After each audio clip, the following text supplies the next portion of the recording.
Чем опасен храп? Храп – это не просто неудобство. Храп – это признак заболевания.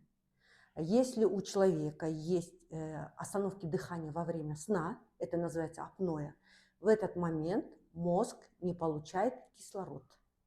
И в это время все внутренние органы испытывают колоссальный стресс. Повышается давление, происходит сердцебиение, что приводит к вероятности возникновения инсульта и инфаркта.